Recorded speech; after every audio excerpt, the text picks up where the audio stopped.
Yo, what's up, everybody? Ah, okay.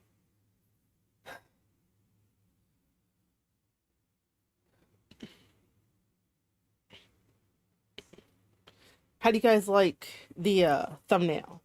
Um, I think it just fits right. If I'm just like, Gabe, is that you? Um, so why do I always have a problem with the audio? I don't understand why I always have a problem with the audio. Um, we are definitely going to be talking about this. I'm going to turn my camera on in a little bit. Um,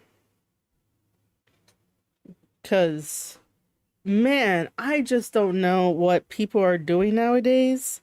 Um, I really don't know. Especially when it comes to wrestling. And we're gonna wait a little bit longer until more people arrive. I was like planning to do this like later, around like 6, but that's usually the time where I like end up cooking and relaxing. If you guys want to know, and if you guys would love to, I don't know, explore different types of topics. Hey, Vortex, what's up? Welcome to the stream over on Twitch. You're gonna be learning a lot of drama. Well, not really drama, I should say, but like you're gonna be learning some more wrestling stuff. But I appreciate you being here, Vortex. But if you want to know, because I'm still like tweeting out that I am live. Uh, so I haven't watched MLW yet. But I do plan to watch it probably over the weekend. So that way, me and Dose Evil can like, come together and review MLW. And maybe we could get some guests to come along too. But I haven't watched MLW yet. And that's not because of like, you know, I don't want to. I want to watch it. It's just that I've been focusing on writing my cyberpunk novel. If you guys don't know, or if you, I mean, I barely talk about it, but that's one of the things that I want to end up doing and publishing is my cyberpunk novel. Hey guys, what's up? You can finally see my face. So I've been working on that. It's coming out wonderfully. I'm like really knee deep into like chapter 2. And for the longest, since I have like a creative writing degree, I've always felt comfortable writing in third person omniscient, which is like your third person like playing God in your stories where like everything, you get all the details and stuff like that. So like, but I decided to like switch it up and write in first person, and I haven't written something in first person since I was like writing fan fiction. And by the way, every writer starts out with writing fan fiction. If they say that they don't, then don't trust them, because every writer goes out of their way to be like, hey, we are not we are, but like, every writer goes out their way to try something new to get their foot in the door. Um but yeah, hold on. So for today, because it is a tape study day as well, um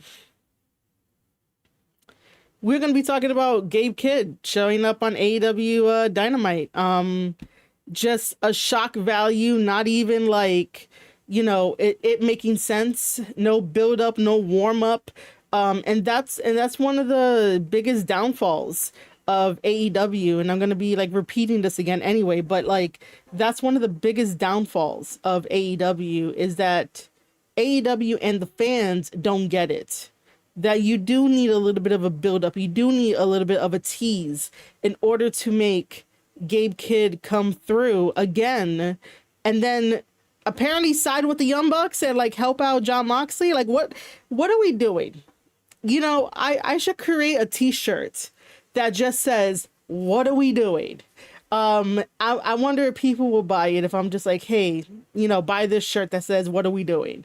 Because I find myself asking that question a lot more when it comes to AEW and New Japan Pro Wrestling, mainly New Japan Pro Wrestling, to the point where, like, it's one of those things of, like, I guess that's all you can say is, what are they doing? I really don't say that with WWE. And again, I never want to try to make my live streams a but WWE thing. Like, I don't want to do that. Like, there's no point to be like, oh, but WWE this and WWE that. No, there's no point. We're talking about AEW, we're talking about New Japan Pro Wrestling, we're talking about this partnership that is still going to be one-sided. And we're watching this in real time. And if you are not watching this in real time or hearing this in real time with me, then you are just living in your bubble and you just want to cope with the way that you want to cope. I am going to jump around right now with my thoughts and everything, only because I want to mention how, I was reading the discourse on Twitter.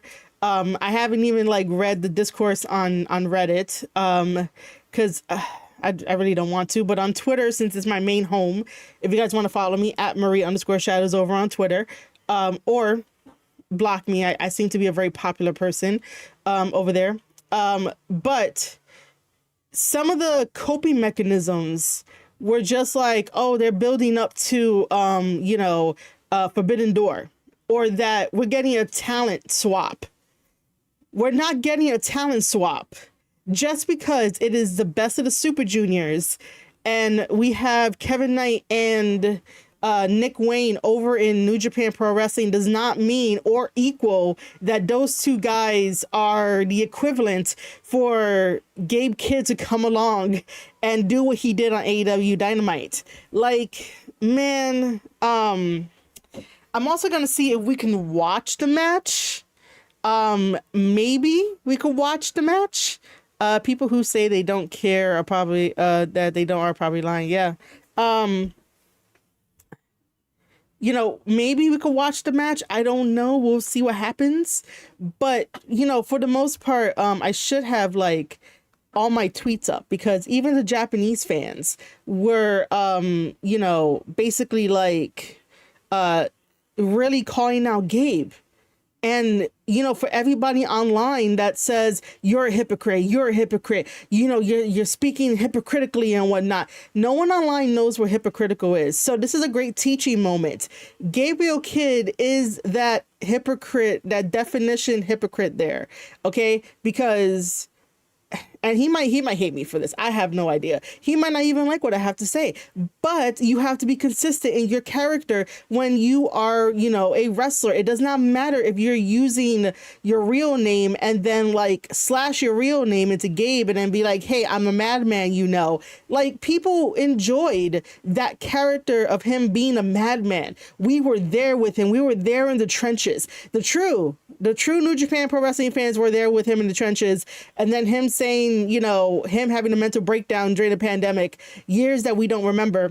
But we were there with him in the trenches. I was there. I was there as well. We're all there in spirit. We weren't there physically. So don't, become a smart ass and put that in the comments. But spiritually, we were there with him. We saw him go through his career of being in the dojo system, always being on the outside looking in, and then finally getting some big breaks here and there, being on New Japan Strong and carrying that. And then we had the pandemic, and then he had the mental breakdown to the point where he went to a mental hospital and all that kind of stuff. I don't know if you guys know that, but there's a lot of deep shit, right? So true people like myself and others know this history about Gabriel Kidd. And then once Gabriel Kidd found himself and turned his trauma into wrestling, he became a character of himself, and that character should teach us resilience, and that character should teach us to stand up for yourself, use your voice,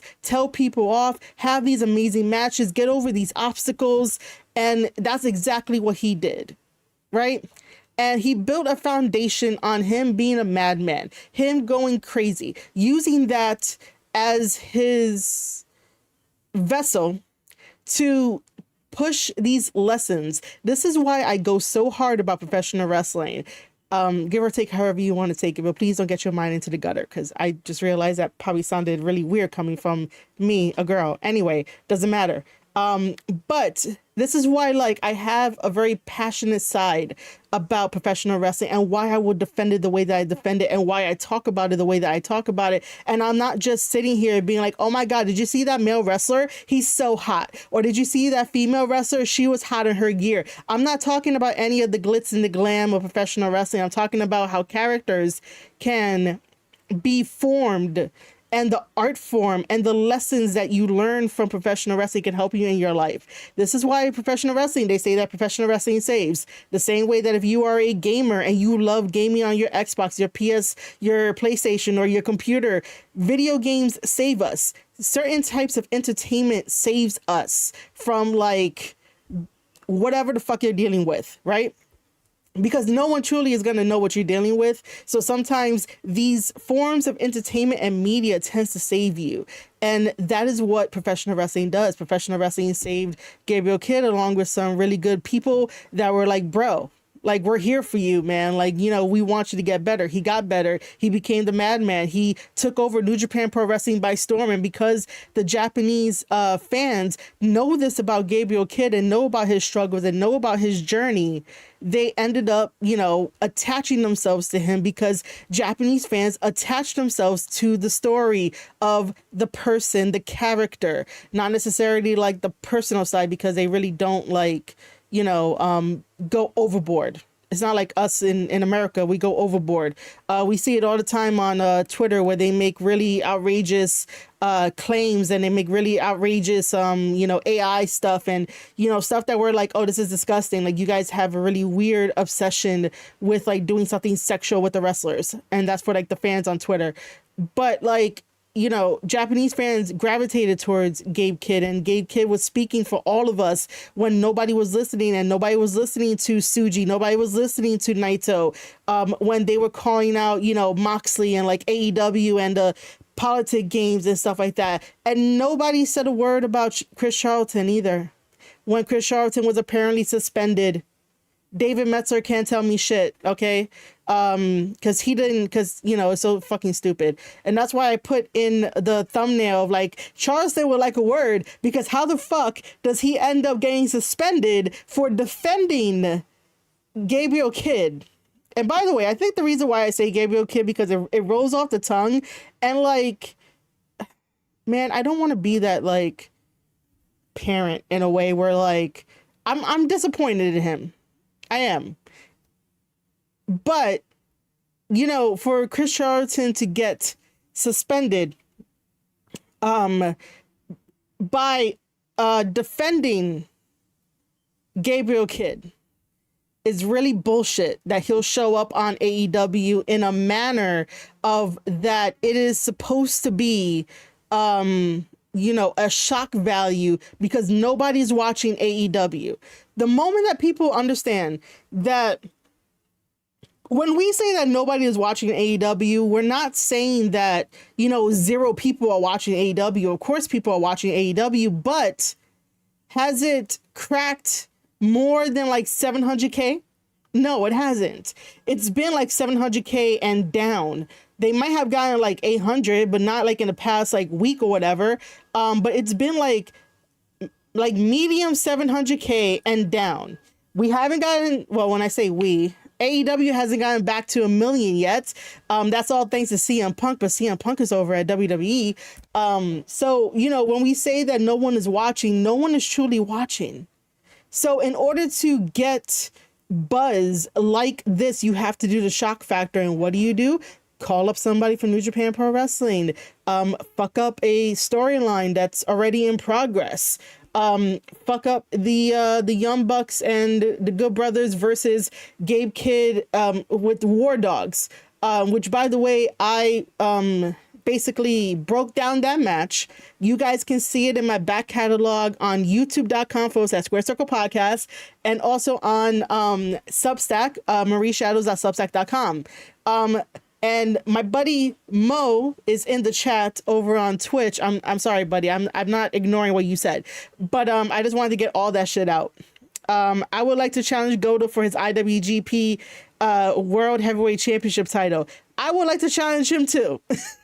You and I would like to. I would like to challenge him too. But the reason why like I'm jumping all over the place with this is because it really bothers me that nobody understands consistency. Nobody understands storytelling. No one understands that you have to build stuff up in order for it to make sense. How does it make sense that Gabe decided all of a sudden to help out Jon Moxley and then apparently run away with Moxley's group, the Death Riders, and the Young Bucks are right there after this whole beatdown of the cage match, right? How does it make any sense? Like, if we're looking at this from a kayfabe and a booking standpoint, I would definitely petition to be like, yo, we gotta get Gabe out of Bullet Club War Dogs, only because that is a liability. And by the way, for me having this live stream and talking about this is all going to be in kayfabe. This is all going to be in booking. This is all going to be like, okay, this is the situation that is presented. Let's talk about it and let's like book it, think it out and stuff like that. It's never personal. It might sound personal because, you know, I'm just a New Yorker with like this voice of being like frustrated and stuff. It's nothing personal, but it's a little frustrating to be like, you're supposed to know how wrestling works, especially when you are supposed to be a professional wrestler. But for some reason, those that are in charge of making decisions don't know how, well, I can't say don't know how professional wrestling works, but like don't want to follow the fundamentals of how to put together a weekly TV show. That's one. And the fundamentals of like, what do you call it? Of booking right. Yeah, that Gabriel Kidd thing is a wrench in the gears after what happened to Resurgence. It really is, man. So how can I like segue to like the next thing? Because I'm going off of just my mind and stuff like that. I haven't even transferred over the tweets,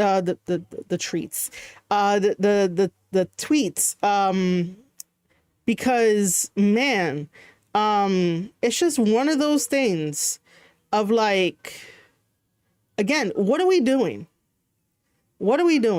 I totally understand that this can set up for Forbidden Door. This can set up for a Gabriel Kidd versus Kenny Omega Part 2.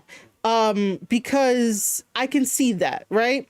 And I would automatically be on board with that kind of booking if it was done right. Now, you might ask me, hey, Marie, what does it mean if, like, you know, it's done right? What are you talking about? Well, there are teaser videos. There are, if Gabe still wants to use the dirt sheets to get over, he can use the dirt sheets in an interview. If Gabe wants to use like Twitter Spaces to curse out, you know, Kenny Omega, like Gabriel Kidd talks a lot of shit. So, you know, he can use that to his advantage. He could make vignettes. I mean, this guy at WrestleCon made a video and went up to Evil and be like, look, Evil is here, ha ha ha. Like, you know, stuff like that. Like, that stuff is clever. That stuff helps in building up what somebody wants, right? And if somebody, I can't say somebody, but like if people want a part 2 to Gabe versus Kenny Omega, then let them have a part 2 to that. I guess at, you know, Forbidden Door, since Forbidden Door is going to be over in the UK, and, you know, Hometown Hero, Kenny Omega again going into enemy territory. It's the same old song and dance. It's the same old friendship song that AEW keeps singing because they don't know how to make anything else. And it's like, you know, like I said, if it was a nice build up rather than it just being dropped on our laps, then it will be better. It will be better dissected. It'll be better, like, it'll be overall better. But yeah, so I know I'm jumping all over the place. This is going to be a very interesting stream. Very, very, very interesting stream. Let me see. Oh, crap. I am going to quickly upload some stuff. Yo, Robs, thank you for joining the stream. I don't know how much you heard because I was really going off. Because it makes no sense. It makes absolutely no sense. And then the saddest part is that again we have the AEW championship belt being held hostage. What is it with these storylines of like holding championship titles hostage? Can somebody let me know in the comments, whether you're watching this live or on the VOD, like what is it about the championship title that needs to be held hostage? The other championship titles in AEW are not held hostage. You see them, they get talked about, so like, what's up with that? Sorry, was there sooner, was having lunch with, all right, cool, no problem, man. No problem. What am I looking at? That's what I'm looking at. So what I'm currently doing right now is uploading the screenshots that I took of the Japanese fans replying to Gabriel Kidd and the shock of him dropping into AEW. We're going to go over it because, again, man, like, the saddest part is that I believed him. Okay, I believe that, he stuck his flag into the ground, and when he was like, FAW, FWWE, it's New Japan #1, and I'm gonna, make New Japan the best, and he even said that he felt like he fell off a little bit, fighting for New Japan Pro Wrestling, and like, and then all of a sudden does this. No, I did not do a tape study of Finn Balor versus AJ Styles. I know I said I was going to do that. You did not miss anything. The latest tape study is Bullet Club War Dogs versus Young Bucks and Good Brothers. We could probably maybe fit it into here. Or I could just leave it for like Tuesday, and we do that Tuesday if no other freaking like wrestling news like this makes its way to the fucking Twitter, man. The other thing too is that, like, while I appreciate my whole community being here with me, listening to me talk about this, breaking this down, giving different ideas, different perspectives, it does get kind of tiring. And the saddest part is that both New Japan Pro Wrestling and AEW don't listen to people who know what they're talking about. Don't know who they think that we don't know what we're talking about, but we do. I definitely know. I know what I'm talking about. Oh yes, Substack is a wrestling newsletter. You just sign up with your email, and then bam, you're in, and then you get the emails to your inbox. But you would have to go into the app in order to be like, oh, this is the one I missed, because it doesn't give you like, the other emails. And then if I create like a welcome email with the links to like where to start, it might end up being like outdated, and I really don't want that. However, Tony Khan will listen to the fans that are like, oh my God, can you change Mina's song back? Like, oh my God, Mina got a new song entrance. I don't like it. Tony Khan, where you at? Change it back. they will complain about a fucking theme song rather than being like, hey, Tony, you're on national television, you're on cable. You know, can you create some stories? Can you be a wrestling show on television? Yo, Denisha, what's up? Thank you for stopping by the stream. Welcome. Listen, I haven't even gotten to the idea of Gabe signing with AEW eventually and joining the Death Riders. I haven't even gotten to that idea. I have been all over the place for this live stream, so we're just gonna keep it going, keep it rolling for that. But yeah, like,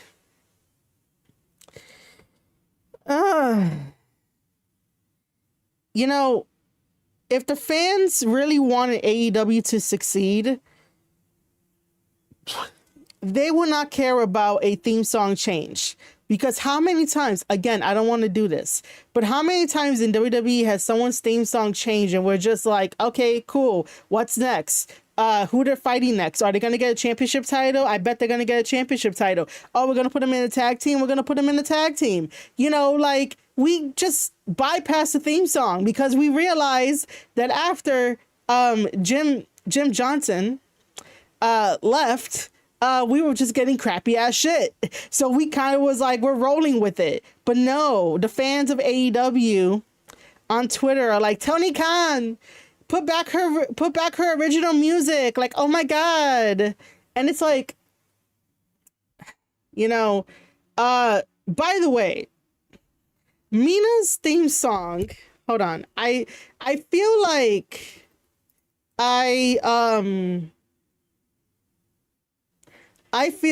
what do you call it? I should know her theme song automatically. And you guys might be surprised what it is. And I think I might get a copyright if I were to, maybe not, I don't know. But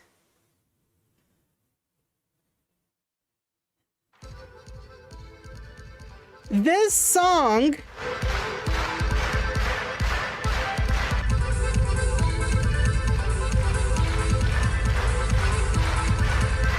that song is a Spanish song, ladies and gentlemen. Mina uses a speed up version of a Spanish song that all Spanish people know. And we love that song, okay? Mina's theme song is a Spanish song. Just so you guys know.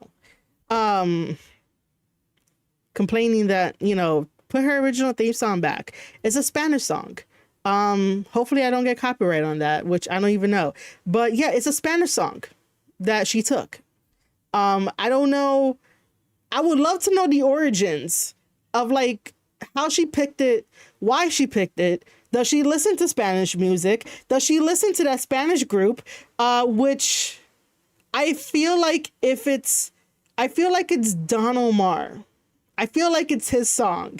But I might be wrong because I don't really listen to that much Spanish music. Like I listen to certain Spanish music.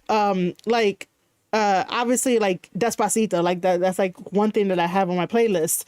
And then Luis Fonsi also does features. So like Party Animals is one.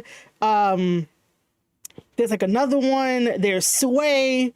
So like I'm very picky about like my Spanish music, but I know about, you know, Spanish music, and that right there is definitely I feel like it's gonna bother me if I do not like go and find this song. Since I got Spotify open, and I know that it's probably gonna get copyrighted anyway. Is it this? It's this. It's this. This is the original song.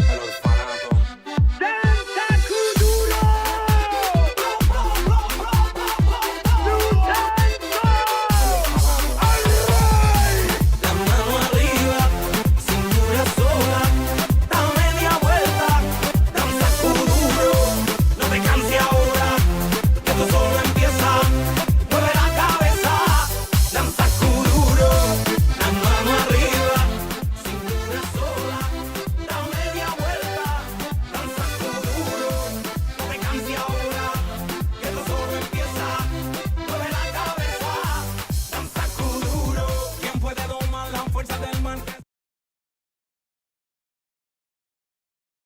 I could already feel the copyright coming on, but that's the original song that Mina uses. She uses a rendition of the instrumental that's like sped up a little bit of the Don Omar song. Like, it just bothers me too, because wrestling fans will be like, oh my God, put that back. And it's like, whoa, do you know where that came from? Like, it came from here. You know, give us like Puerto Ricans some credit on this song, man. Like, this is a fucking great ass song. Which is Don Zancudo. That's all it is. I just wanted to share that, you know, because it's my culture. And people are just like, oh my God, put it back. You know, how dare you change it? And then it's like, if you ever asked them where it is, they wouldn't know. But now you know. Mina uses a rendition of Don Omar.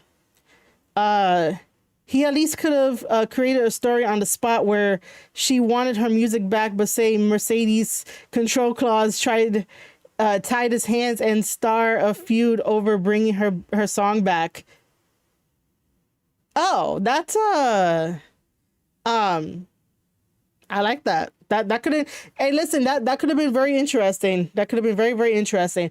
The Kidd and Kingston connection over the injury exists, but from what we saw the other night between the Bucks and the War Dogs, it gets convoluted for Gabe to suddenly show Utopia, so randomly help Mox. Yeah. Zach Gowen versus Ricochet. No thoughts really. No thoughts. Happy that like Zach is back wrestling from time to time, but you know, Ricochet looks like a fool out there, so you know, that's about it. You know, I totally forgot about Kidd and Kingston, but because Kingston is still you know, what do you call it? Healing, I don't even know if he's gonna come back. Like, I really don't know. My brain is like, yo, just play the rest of the damn song. Like, even though I know it's gonna get fucking copyrighted. I just know it. But yeah, I played it a little too long. But you know, hopefully like it doesn't really get copyrighted. But listen, man, us Puerto Ricans, gotta be honest, I zoned out on the Rico Gowen match. I think I was getting some snacks. Listen, man, you got to do what you got to do. Unfortunately, you know, you got to do what you got to do. Yeah. That's like one of his biggest hits, by the way. One of Don Omar's biggest hits. Okay. I am jumping all over the place. It just really irks me that wrestling fans will be like, I like this, and then when they're like, oh, where's it from? Oh, I don't know where it's from.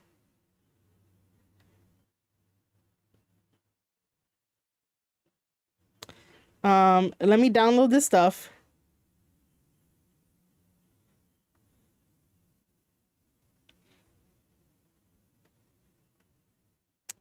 Um, I do want to say thank you guys for being here and hanging out with me.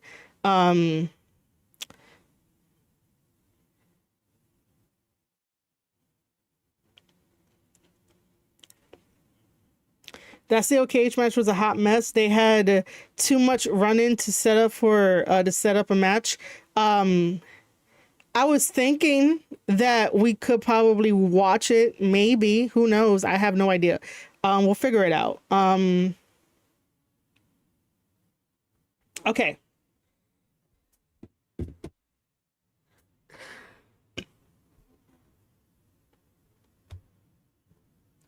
I saw that, dude. I saw that they were like cuz Jimmy Corderas was like, "Yo, you know, there's no rope break in a cage match."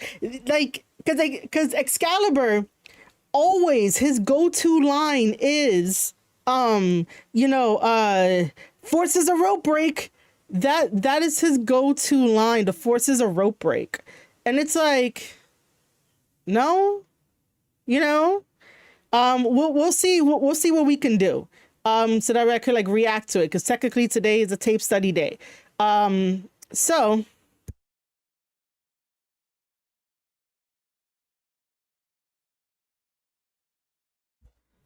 Let me do this. No, that's the wrong one. What do I want to do?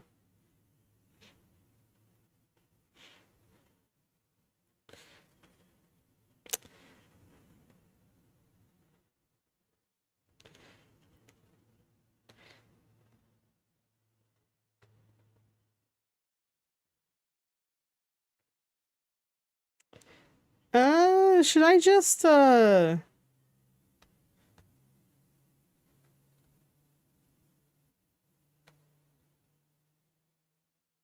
me fix this.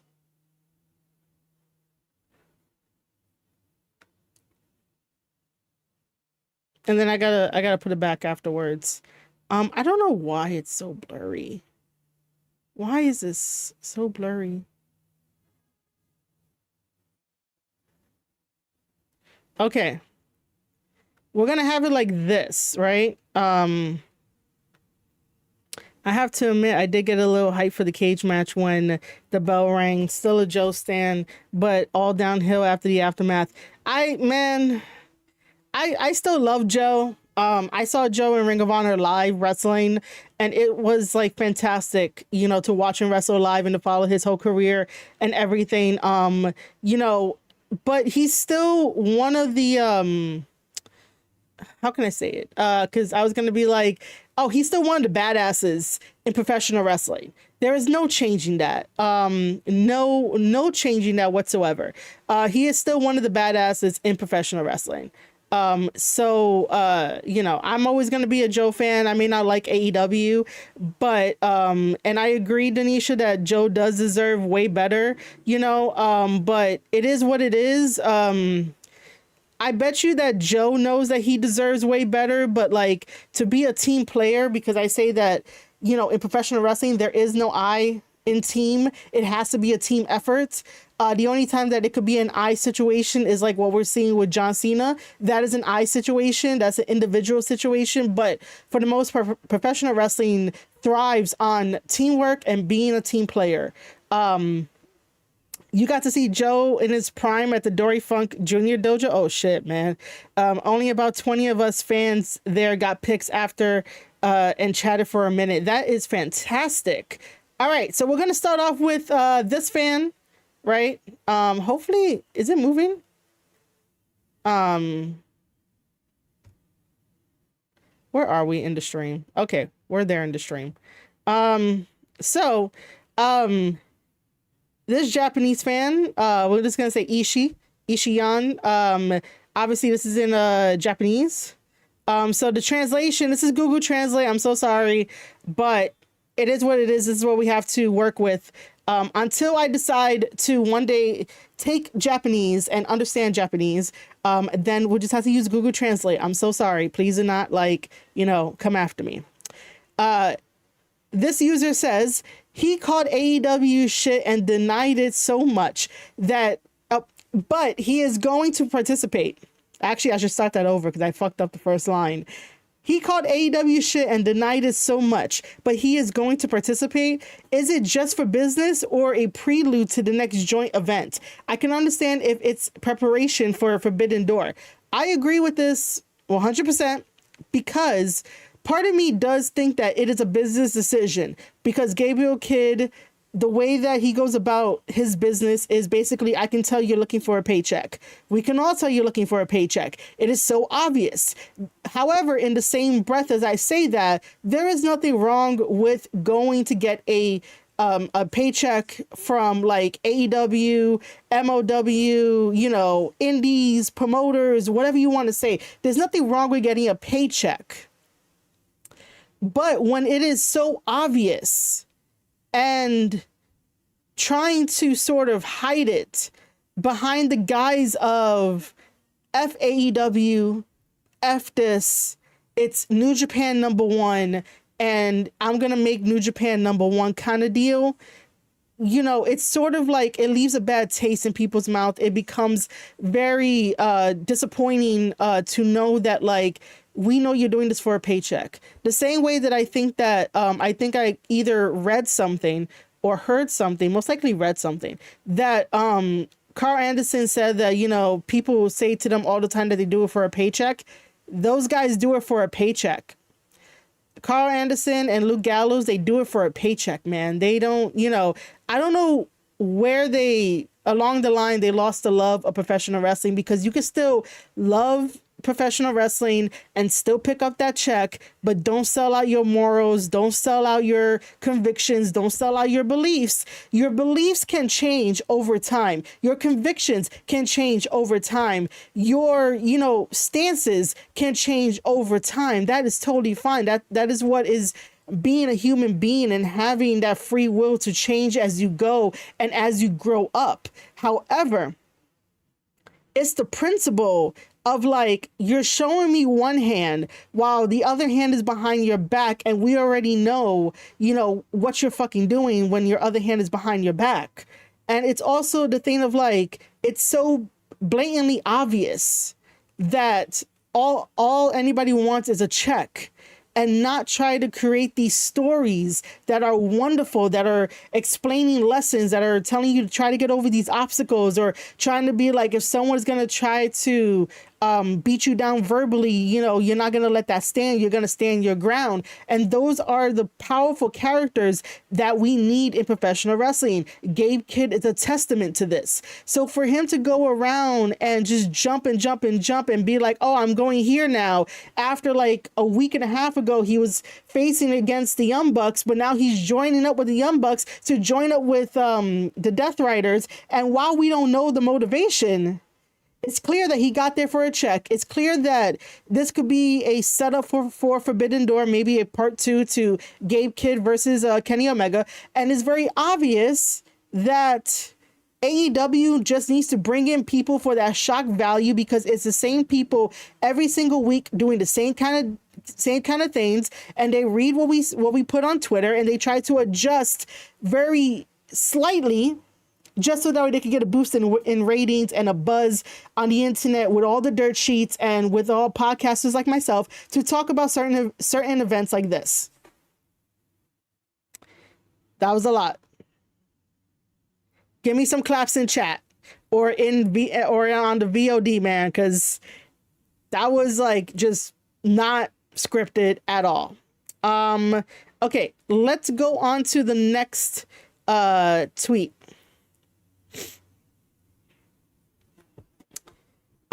This person says, I thought you said you weren't going anywhere. That's also another thing too, that he said he wasn't going anywhere. He's going to try to make New Japan Pro Wrestling the best that it is. If you guys don't know, right now in New Japan Pro Wrestling, there is the Best of the Super Juniors. The Best of the Super Juniors has taken over the majority of May into June. June will be the finals. And by the way, if you haven't noticed, I haven't been covering Best of the Super Juniors. I'm taking a break from that. And it's a very good thing, because I would have ranted right after knowing that Nick Wayne got a victory over El Desperado. What do you mean that Nick Wayne gets a victory over El Desperado, a wrestler he never fucking faced? Yet Clark Connors, who has given his body, given his sweat, went through the dojo system, survived Shibata's dojo, and is in Bullet Club War Dogs, and is arguably the best. Well, I'm biased, okay? I'm biased against Clark Connors. One of the best wrestlers, and also a really good damn tag team partner for the Super Juniors, and he has done all this stuff. What do you mean he can't defeat El Desperado? But someone like Nick Wayne, who doesn't even get enough TV time on AEW, his mom is way more over than him, ends up defeating El Desperado. Yes, Nick Wayne has a hot mom. I would say it. You know that song, Stacy's Mom? Just insert that song here. I would definitely get copyrighted for that shit. So I am not going to play Stacy's Mom, even though that is a legendary song. But yes, Nick Wayne's mom is hot. Other than that, I still don't understand how Nick Wayne gets a victory over El Desperado at all. I really don't. Clark Connors should be the IWGP Junior Heavyweight Champion. El Desperado, as much as I love El Desperado, it's time for him to move on and do something else. I love him. He has made the junior division fantastic. Hiromu has made the junior division fantastic. But those two guys in that division have to move on to something else. You can still have Taguchi, because Taguchi, there's nothing else for Taguchi to do. You can have Kushida, that's fine. But El Desperado, Hiromu are two wrestlers that can give more to a different division, that could give more to professional wrestling than just being in the Super Juniors. They really don't need to be there. They really don't. They laid down a really good high standard foundation for the best of the Super Juniors. But they really don't need to be there. Fountain of Waynes kind of brings it full circle. It does. I really wish I could play Stacy's mom. I just can't play Stacy's mom. Because I would just like karaoke the shit with you guys for that. So yeah, this person here with the tweet, give me a second. I heard something. Hold on.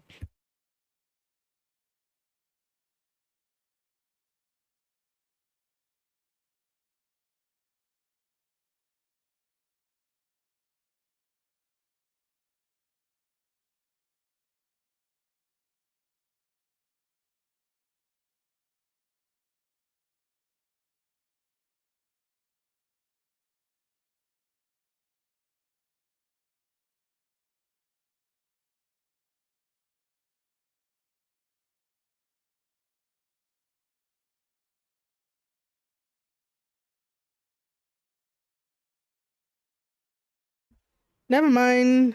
Um,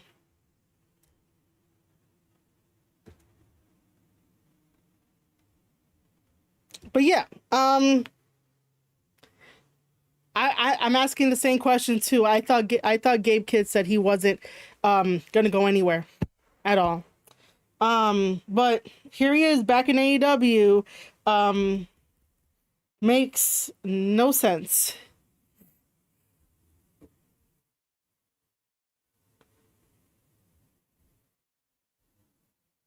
I shouldn't want to go get water. The next one is from Hero. Wasn't it pro Japan? That's also another one too. Like, wasn't it pro Japan? It should have been pro Japan. He said it many times that it was pro Japan. So I don't understand. I don't get how, we go from, F everybody to like, oh, I'm going to AEW. And this is why we're like, yo, you are doing this to get a paycheck. Thank you, Gio, for that segue of money talks. You know that. Yes, we all know that.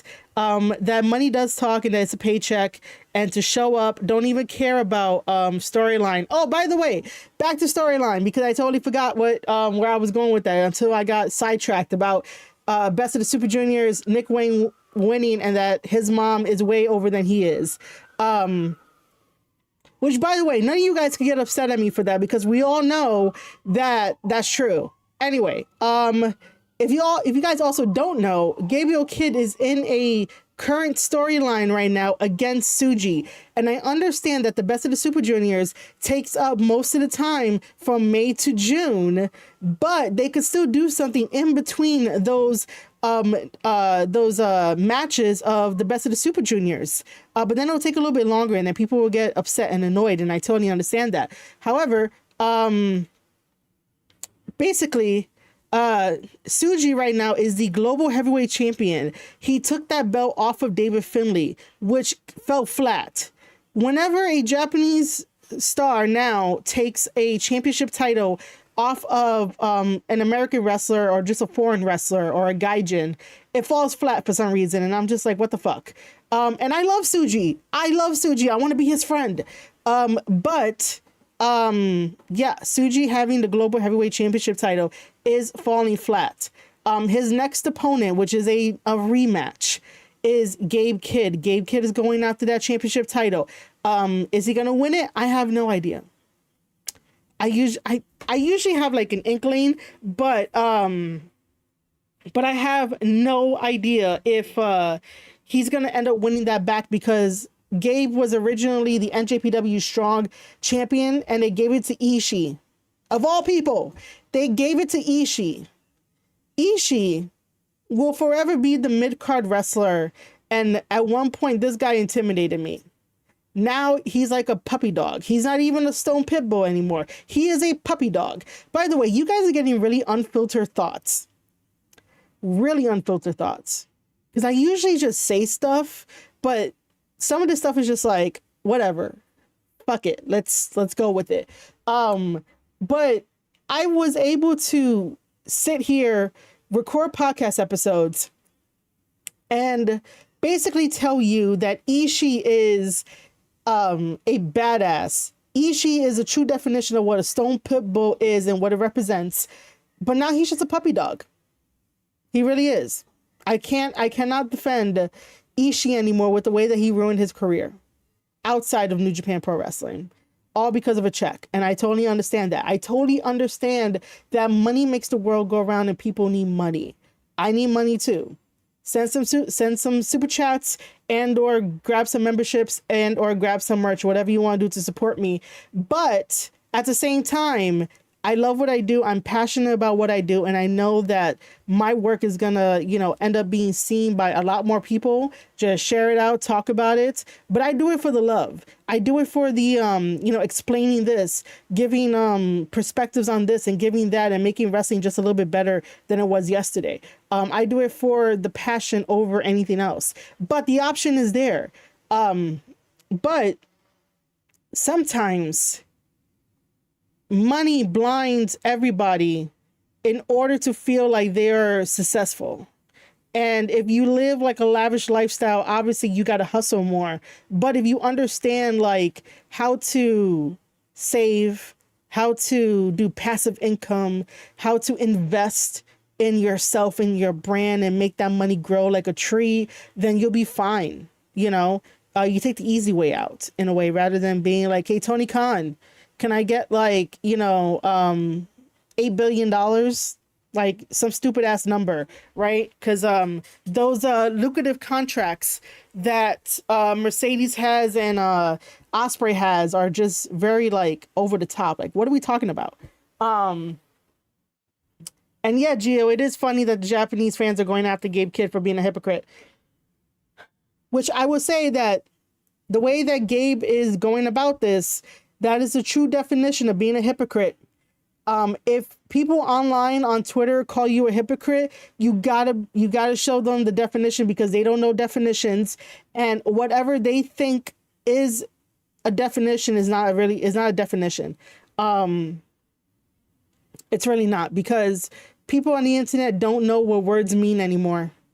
They want to create their own little universe, and the fact that on the internet anybody can go and change things, and knowing that when you do like Google AI, that tends to lean a lot more left rather than be like neutral in the middle where like it should be neutral. That's why sometimes I just don't like if someone tries to be like, oh, well, this is what Google AI says. It's invalid in my eyes because it's not a neutral definition, meaning, description, because it tends to lean more towards one side than the other, or just like down the middle. Try to be as down the middle as you can until you can't be down the middle anymore. I'm just saying. And I'm going off like random fucking like tangents for no reason. So yeah, wasn't it pro Japan? It should have been pro Japan for the beginning. And then this next person, I think it might be the same person we just saw. Maybe AEW next year, and Gabe will continue to shout about his love for AEW. It's gonna change. It is 100% going to change. Gabe, why are you teaming up with them? The most depressing thing is AEW. I wonder if they'll be gone next year. Damn, dude.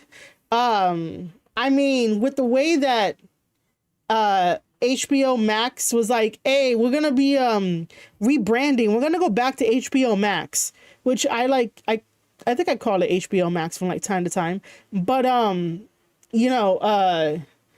with the way that they went about their business call to be like, yeah, we're going back to HBO Max, tells you something. Versus like the CW network, the owner of the CW network was like, yo, NXT is great for us.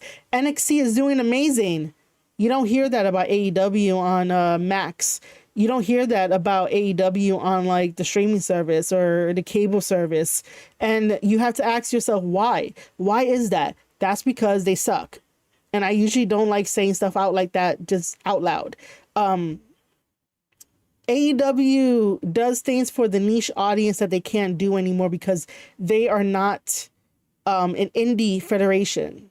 You can have the essence of being an indie, the heart of being an indie, but once you get that television deal, you need to start booking your shows as a television show.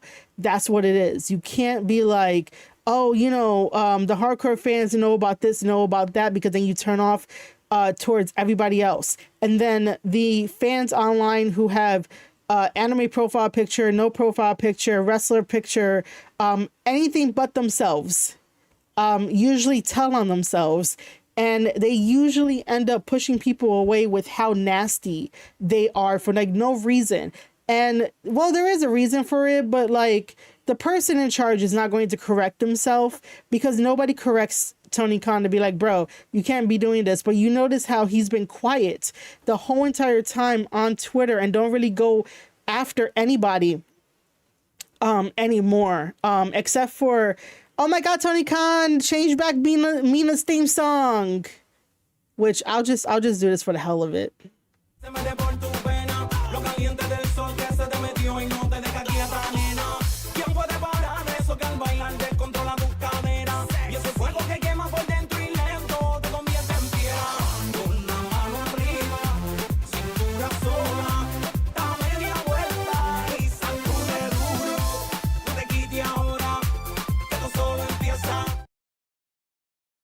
And there goes Mina's theme song. Unless you are an AEW fan that is complaining on Twitter about Mina's theme song being changed, that is when Tony Khan will listen. We'll put it back. But, make sure you, hey, Lion, long time no see, buddy. How's it going? Welcome to the stream. I love that you're from Toronto. I need some more Canadian fans. Sounds like soca music. I have no idea what soca music is. What is soca music?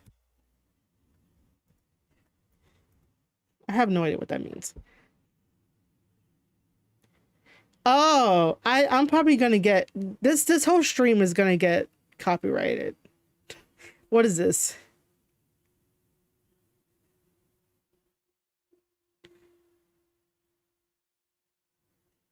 Ring, make it, ring, girl, make it. Oh my God. Apartment 2B. Ads. She's definitely using that Grubhub deal from Amazon. Oh, yeah. Amazon Prime member, you can get $0 delivery fees on Grubhub. Eligible orders only. Terms and additional fees. No. We're not watching it. No, we're not watching Encanto. I haven't watched that in a while. Experience. What up, it's your man LL Cool J, and you are rocking with Canada's heavy hitters, the Enforcers. Canada's #1 sound crew. Big up to the Selector. What up, baby? Let's get it.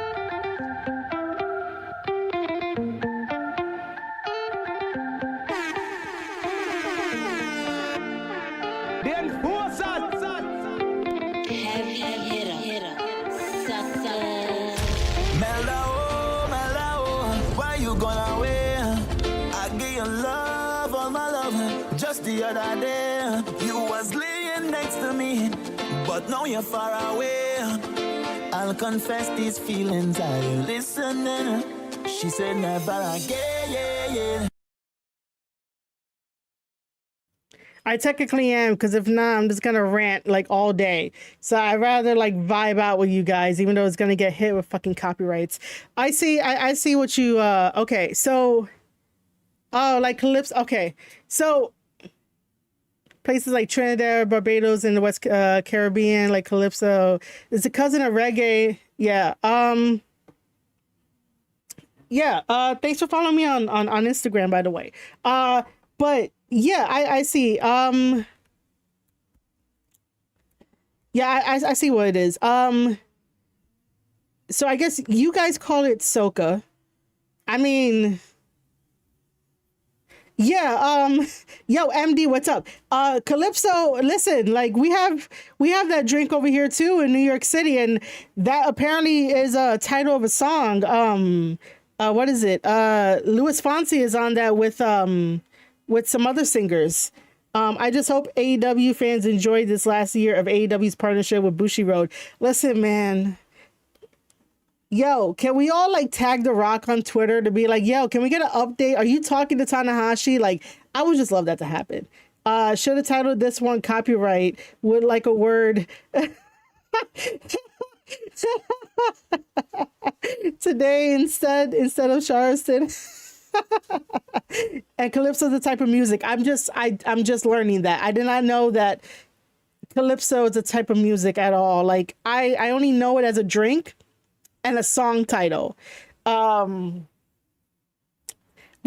see what happens after the stream if it gets copyrighted. Cause like I was playing Mina's theme song, like where it originated from, and then we listened to some other stuff. You're at the bar, LC.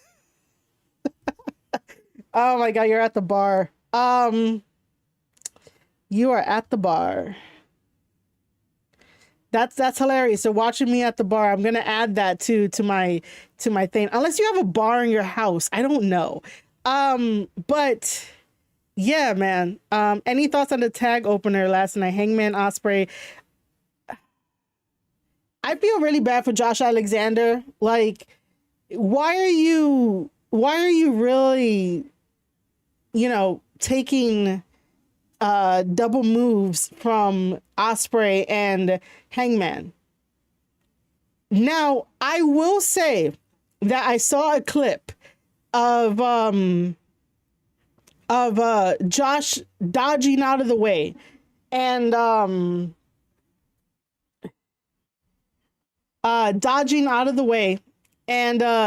Ospreay comes in and he stops right in front of Hangman, ready for like that elbow, the hidden blade move that he uses.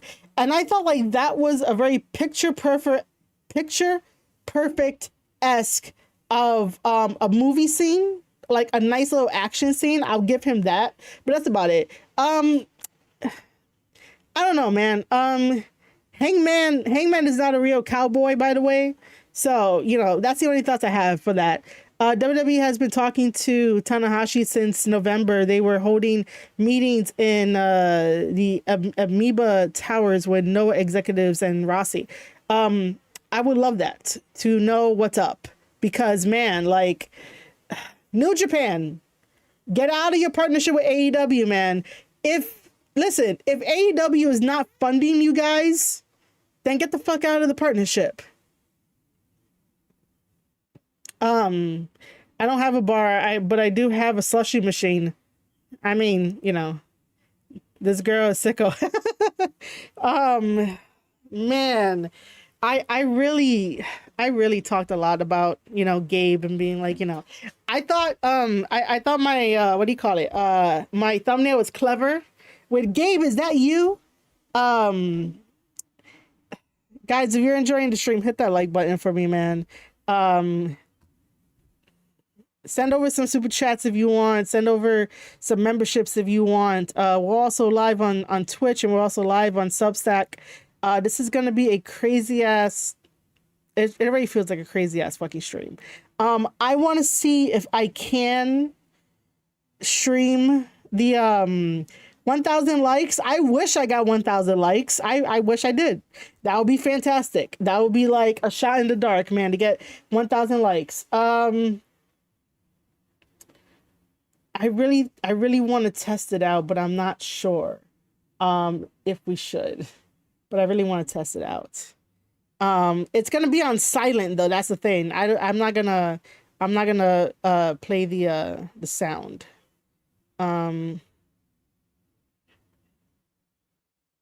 Let me see what would happen.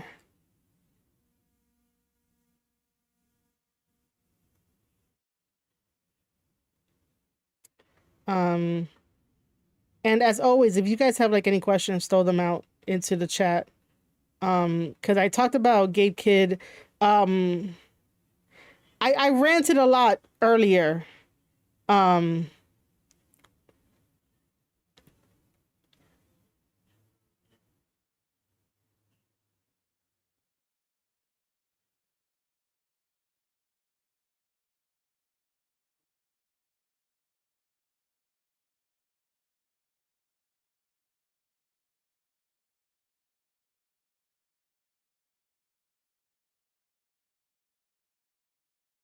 that's not what I wanted.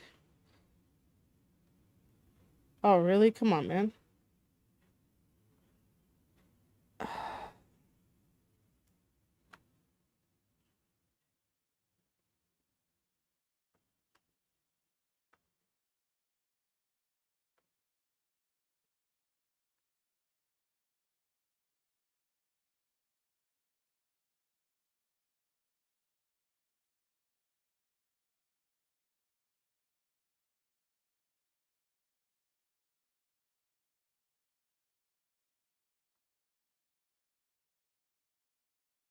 That looks like it's a dead giveaway.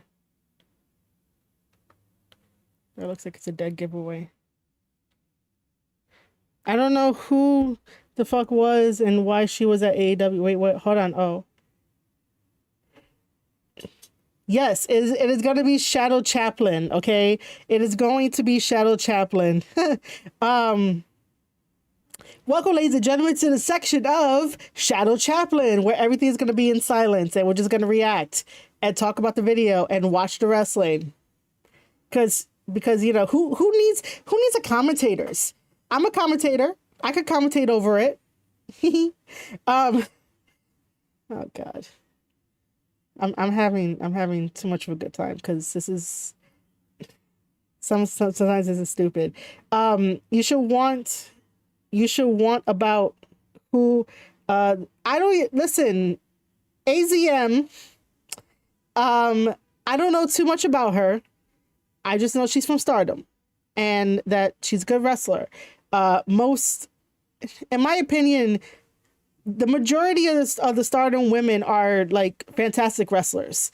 They just end up getting like a bad rep when they come out here to the United States, only because of like we're so used to a certain way of wrestling that when we see Joshi wrestlers wrestle, we're like, what the fuck are we watching? I don't know what this is, even though it's wrestling. It's just a lot more hard hitting kind of deal. Those forearms last night from Konosuke weren't too impressive. What do you want, man? It is what it is. You're a comment hater. Why can't all these Japanese wrestlers beat Io Sky? They lack aura. I don't know. That's a good question.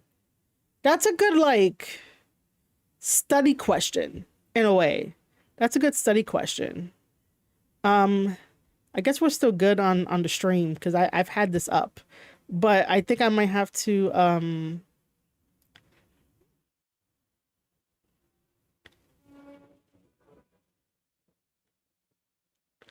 think we might have to leave it like that.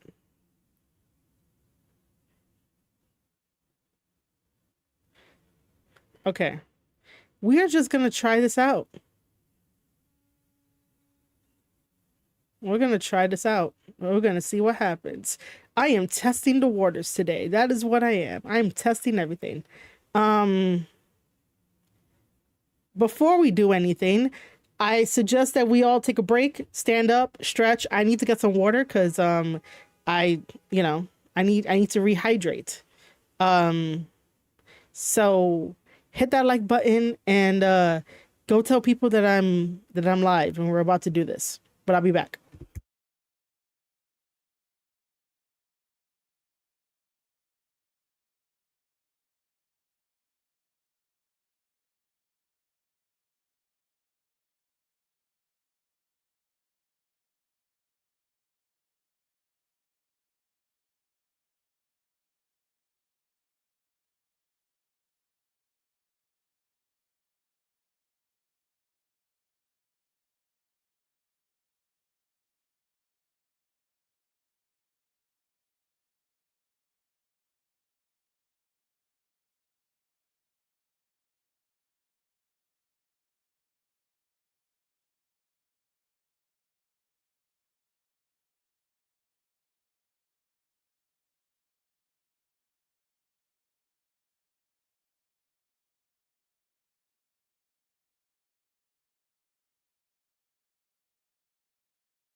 I swear. Sometimes YouTube over here be scaring me with some shit, but we're all good. How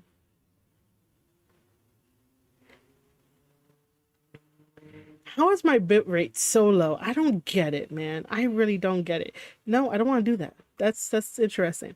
TK doesn't support New Japan wrestling, but just want the Japanese wrestlers. Exactly. The same thing what I've been saying the whole entire time. As if like that's supposed to boost his show up, and like that's not how a partnership works to do that. By the way, thank you for the 10 likes, everybody. Thank you. Okay, cool. All right, so let's fucking try this. I am, just know that I am risking a lot for this, okay? I am risking a lot. Let's see how this works.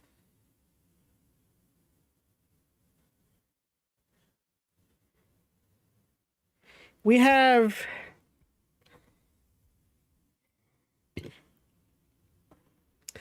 John Moxley coming out to his song. He looks like, he always has to like take a shit when he walks out. Okay, he looks like he always has to take a shit when he walks out. He's going inside of the ring, looking at it. The door is right there. Joe is just like, oh my God, I'm ready for this. Don't let him see me sweat kind of deal. The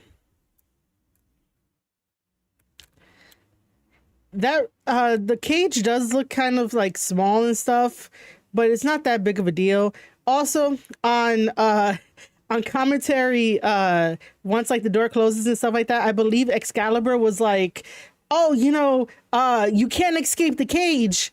And I was like, well, why the fuck is the like top of the cage open then? Why didn't close off the top of the cage if like you can't win by climbing over the cage? If the top is open and the cage doesn't have like something to cover the top, you can win by going over the top cage and 2 feet touching the floor, or through the door, or pin submission. Like I don't understand why they would say that, like, oh, you can't climb out. And look at these guys, they're trying to grapple. And, you don't want to grapple with Joe because Joe is a damn good grappler. That is why he is a Samoan submission machine. Like, you don't want to test that with him, especially if you're like a fake tough guy. Sir, what was that? Oh, see, look how easy it is for Joe to get him into a guillotine in a way, but then he got out of it. Dude, back up, bro. Like, there we go. Push him out. And that damn boot, like, nice chop right there. And then we have like a really wide shot, showing the fans. The more times that they show the fans is not really going to tell us that this is a very good product. Like, keep it in there. We got some forearms. We got another camera camera shot. That's a change. And really, he went with a discus. Well, discus punch. Already using the side of the cage already. Don't tell me this is when he bleeds. When he put his hand to his head. Referee, stop getting in the way. Wait a minute. Wait, is that blood? Is that blood, ladies and gentlemen? Is that blood? So you're telling me that he gets busted open within like the first minutes of the match? Yet there's nowhere for him to go. Please don't tell me that you really that door really? Damn, Joe might have to take off the moniker of the Stone Pitbull by like almost breaking up that door. Like, what is going on? We got some chops. Like, you're supposed to be hurting, sir. How are you fighting back with chops? But okay, it's AEW, it's John Moxley. Like, what else is there? Choking, obviously. Joe talking shit, headbutts. The safe way to do headbutts, foot to the face, like a face wash. Man. Ref, get out of the way. Why would the ref go back to the corner? Like, stay where you were, sir. Stay where you were. Like, I don't get it.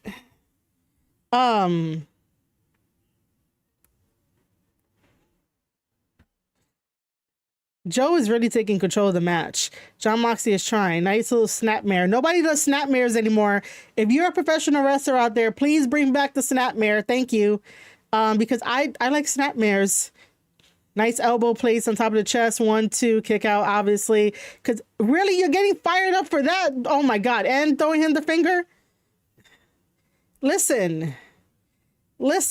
John Moxley has no fucking idea what psychology is anymore. How are you gonna kick out at 2 and fire up like you're the Hulk and be like, oh my God, I'm gonna give you the middle finger, blah blah blah, you know, like I'm gonna kick you and then you're gonna sell for me and I'm gonna do the next move? Like, why are you trying to get in your shit at the same time as Joe trying to put on a show? Like, this is why I don't like reviewing stuff with the 3 letters, because it's so stupid. MD is currently right that AEW is so unprofessional. Nah, bring back the drop toe hold. I love the drop toe hold. Dear wrestlers, bring back the drop toe hold and also bring back the snapmares because we miss them. Okay, we miss the simple stuff. You guys on the indies who are wanting to get an AEW contract, MOW contract, and also like a WWE contract, a New Japan contract, TNA contract. Am I missing anybody? No, I don't think I'm missing anybody. For you guys that wanted to get a contract, like sometimes the simplest of things like make us pop. You don't have to do flips. You don't have to do gymnastics all the time. You don't have to do like an action scene that never touches each other and punches that never land. Drop toho, snapmare, make it creative, make it a combo, make it awesome. Like, we love that shit. Wish we could squeeze in as a counterpoint match. Oh yeah. You know what? Listen, I am in a good mood today. We could probably do that too. We'll see what happens. So Joe just goes down. Oh my God, that was the weakest chop block ever. Sir, why is your chop block like that? And now we're working on the leg. By the way, ladies and gentlemen, I always say if you're a professional wrestler, you should be working on the body part because you have a higher chance of winning the match if you're working on the body part. Right here, I'll give it to John Moxley. He's working on Samoa Joe's knee. We all know that Samoa Joe has had knee problems in the past. Therefore, like, it makes fucking sense. You want to take the power away from Joe. You want to take away his base. You want to take away his strength and for him to like stand on his 2 legs to work on the body part. However, that was the most weakest chop block in the world. And then now we get a figure 4. Now we get a figure 4. Of course, we get a figure 4. And all he did was like, I'm just going to stretch your knee out. I'm just going to hit it once. Figure 4. You should tap out, son. It doesn't work like that. Yo, G Coalition, thank you for joining the chat. Thank you for being here, man. I appreciate it. A drop toho is a great way to intercept somebody trying to run at you with a clothesline. I love the drop toho. The best person who does the drop toho in the business is Raven. Okay. If you make the simple things look like $1 million, you'll have a career for a lifetime. Exactly. Bring back the basics. Go watch some Funk Briscoe Hardy race matches. Aspiring wrestlers. Yes, go watch those matches. Now we have this little forearm thing in the middle of the ring. Sir,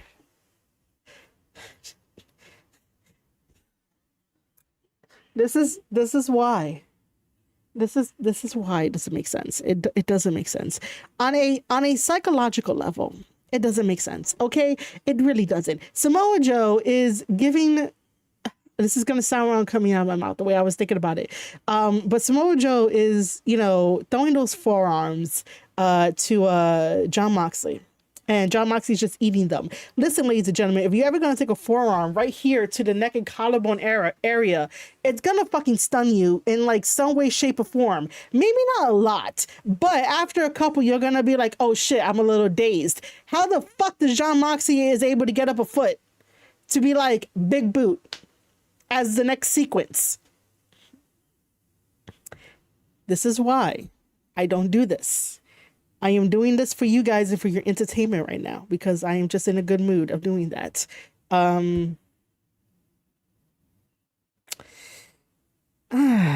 My God. Exactly. I'm so tired of this fake tough guy wrestling in AEW. I am too, man. Did he just like give the finger out to people? John, please stop giving the finger out. Like, that's so overplayed. This is not the 80s and the 90s where like if you flip the bird, people are going to be like, oh my God, how dare you? You flipped the bird. No, it's 2025. No one gives a shit about flipping the bird. I appreciate that my anger is entertaining you, MD.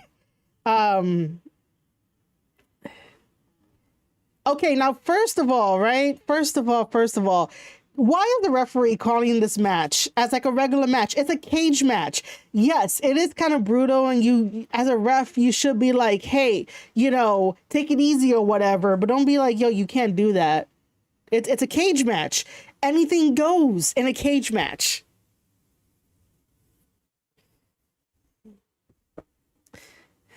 John Moxley trying to squeeze Samoa Joe's head and try to like fucking pop it and shit.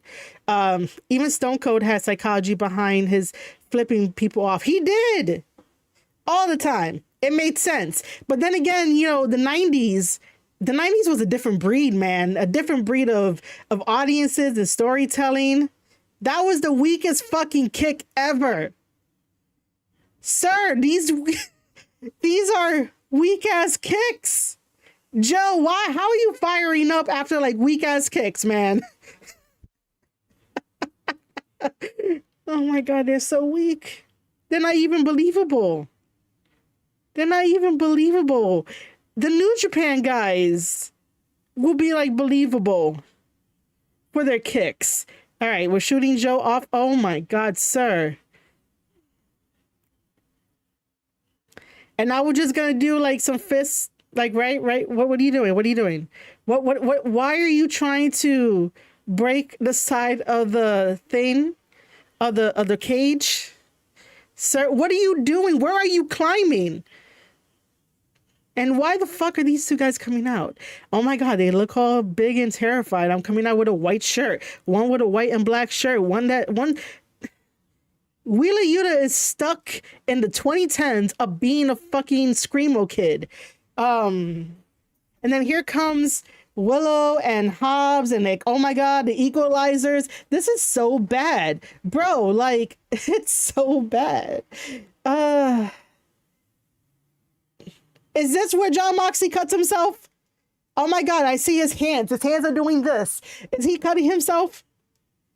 Are you cutting yourself, Moxley? Blink twice if you are cutting yourself. Like, blink twice, sir, if you're cutting yourself. Did you cut yourself? You cut yourself? Oh, shit, I see blood. He cut himself. He took a long time for it. Like, sir, we can tell. Oh, my God. And now we're going to do the New Japan thing of doing the forearm exchange in the middle after he gets cut open. Why does John Moxley have to bleed? Do you guys think that this match needed any blood in it? Because it really did not need any blood. Not at all. Like, you know, it did not need any kind of blood at all. I hope that my stream is still good. Yeah, we're still good. Okay. Like, we can all see from a mile away that, you know, where he cut, how he cut, like, you know, this doesn't make it, we're still doing the forearm exchange, but standing up at a vertical base. Why? Okay, good. And then Hobbs being the baby face outside to get the crowd into it. Come on, crowd, we gotta go. Come on, we gotta be baby faces. Man. You know, there's no point in having this in the middle of the match. The whole, like, forearm exchange. Like, what the fuck are we doing?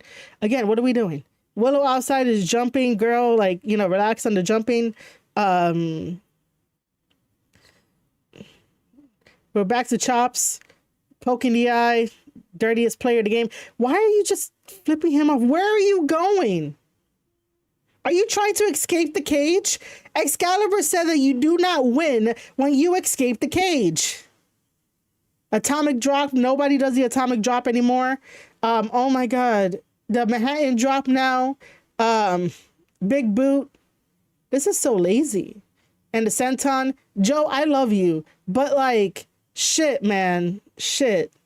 Also, why are we bleeding in this match where there is going to be so much aftermath that needed attention that that's actually selfish and doesn't help the match or his opponent? Interesting. I mean, bleeding in general in a match doesn't really like help if it's not really needed, but Jon Moxley needs to feel alive. Again, ladies and gentlemen, if you don't like what I have to say, is that like Jon Moxley traded one addiction for another addiction, which is him cutting himself every single time he's in a match to bleed. Now, this is fucking stupid. Jon Moxley is going for the ropes. There is no rope break in a cage match. There is no rope break in a cage match. I thought Jon Moxley knew this. Like, you go into a cage match and you're like, I got to get a rope break. And then he gets up like it's nothing. How does Jon Moxley have this energy? This is what I want to know. How does Jon Moxley have this energy if he is bleeding and we have to believe that he is bleeding? But he gets the rope break, Samoa Joe gets off, and then, like, you know, he's quickly climbing up and using the ropes to his advantage. And I get that. You can use the ropes to your advantage to pull yourself up if you're, like, weak and shit. But Moxley needs to sell us that he is weak in the knees. I thought I put myself on mute. That he is weak in the knees, and then, like, you know, do that shit. TK really want New Japan wrestlers just to take all their talent. Yep, we know.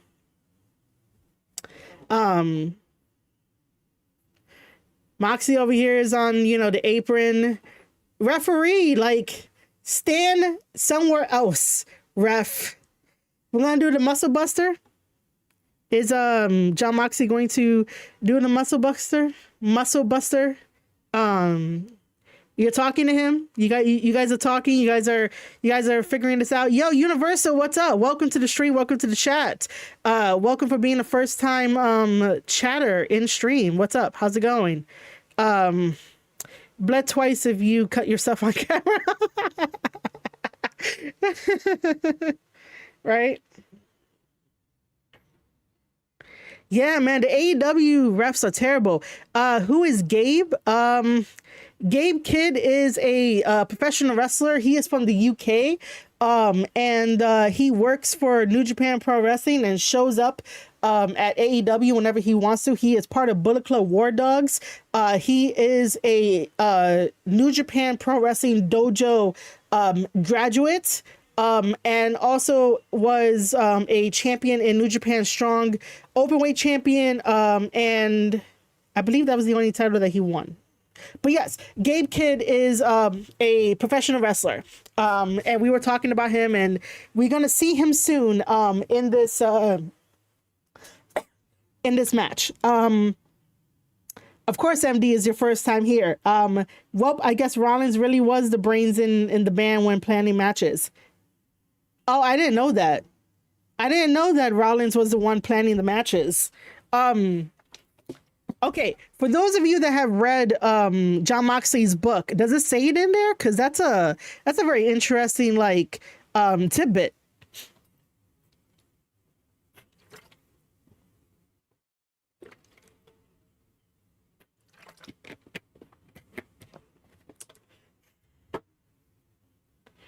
Oh, and by the way, ladies and gentlemen, if you are enjoying the entertainment and the anger that I'm giving you guys and me just going off on this match, please hit that like button. That would be fantastic. The more likes you hit, the more that this live stream goes into the algorithm that is YouTube. And also, we are in the YouTube partner program. So if anybody wants to be generous to send over a super chat and or maybe get a membership for like $1.99, and that would be fantastic. But it's definitely up to you guys. But those are the options. If you're over on Twitch, you guys can send over a Prime sub, which is free for you, free for me. You don't really have to worry about it. And then if you're over on my newsletter, my wrestling newsletter, that is free too. But you can also upgrade to pay, but it won't be $14.99 like a certain Metzler. This is why you don't pay attention to lists, because the PWI list is very biased, super biased against people, against wrestlers. So I wouldn't put too much stock into, where a wrestler falls on the ranked list, because ranking wrestlers does not pay their bills. Ranking wrestlers do not tell you how good they are. And ranking wrestlers are like, who are... the criteria for PWI doesn't make sense whenever they rate their wrestlers. So, I wouldn't count on it. I used to like AEW. I was an AEW day one supporter, and talk about their wrestling in like 2019, but then like I fell off and I no longer like AEW. I still have negative 1% hope that they will come back and be something and get an identity, but I'm not holding my breath. There's just certain things that need to change. Ooh, excuse me. Okay, so let's keep going with this. Another big boot. You guys couldn't... A cutter. A cutter. A cutter. Oh, I wasn't saying that, Maria. You was joking? As Rollins is known to be pretty good with planning out a match simultaneously, but I'm sure everyone contribute, especially agents. Yo, I believed it. I believed it. Like, honestly, if we're really looking at it, I wouldn't put it past Rollins to be the one to help with booking of matches and like going over that stuff, I would believe it, man. I would just hope Mox would hold himself accountable to setting the tone, but it is what it is with him. He's not going to be accountable. If he was, he would have changed. He would have actually remember how the fuck to be a professional wrestler and what goes into professional wrestling and what goes into the behind the scenes and what goes into making a match, making stars, making a team work. But sometimes wrestlers get in their own way and be like, oh, this is great, when it's like, it's not. You were a fan of AEW from day one too. Haven't been a fan of AEW in the last 2 years now. It's almost unwatchable. Yeah. I'm just here for the entertainment. John Moxley wrote a book. Is it covered in blood splatter? Probably is, Mo. It's probably covered in blood spatter. Probably is. So we're gonna go over for a cover. Why are you picking up his arm? What are you doing? Just so that way you could go into an arm bar? Moxley, the fuck? Wrestlers don't write books. Wrestlers don't write their matches. WWE. Actually, no. Wrestlers do. Okay, so. All right, so what you don't know, Universal. I work in the wrestling business. I used to work for WWE, even though it was on the WWE network. But I do help with MOW and like behind the scenes and all that kind of stuff. So what happens is that in WWE, even though there are many writers and bookers, the writers and bookers don't necessarily have like currently now, they're not like so hands-on with the wrestlers' matches per se. This is why we have agents, but for the most part, WWE does leave it up to the wrestlers themselves to talk about what they're going to be doing in the matches. And this is me like revealing like the fucking curtain. But wrestlers, wrestlers tend to work out what they want to do in the match. And then the agents come in to be like, okay, let's just go over it. Let's make sure that it's logical. Let's make sure that it makes sense. And let's make sure that we have a good finish that like makes sense. If it's not like a fucking roll up, because the roll up is very, very, tiring, because that shit that happens all the time. But wrestlers do end up like producing, I should say, not necessarily writing or booking, but producing their own matches, because they do talk about it with the other wrestler to be like, hey, what are we doing? What are we going to do in this spot? What are we going to do in that spot? They have a lot of faith in them to make a really good match. And I've been part of those conversations. So, you know, it's one of those things that like it does happen.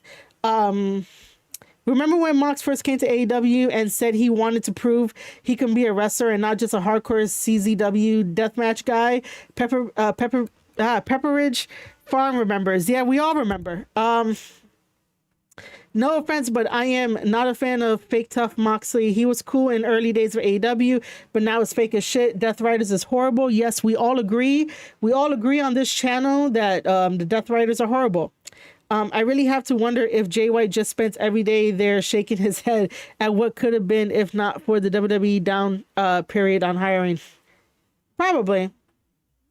Okay, so back to horrible Jon Moxley over here. It's really bad knowing that the wheels in his brain are turning to be like, I have to remember the next spot. I have to remember the next spot. I have to remember the next sequence in this. Because as you guys saw with me trying to really narrate this whole entire thing, he goes for the cover. And as he's going for the cover, he's already holding Joe's arm. And as you know, right? You're not really supposed to do that, because if the shoulder is off of the mat, then you know, it doesn't count as a 1, 2, 3 count. And I don't know why my frames are dropping. Why are my frames dropping? OBS, fix yourself, please. So as soon as the referee goes for 1, 2, you see Jon Moxley automatically turn it into an armbar, and it's like, dude, that is so what is it called? That's so predictable. Like, what are we doing? Seriously, what are we doing? The A in AEW doesn't stand for accountability. It does not stand for accountability. By the way, guys, if the bit frames are low, I'm so sorry. Yeah,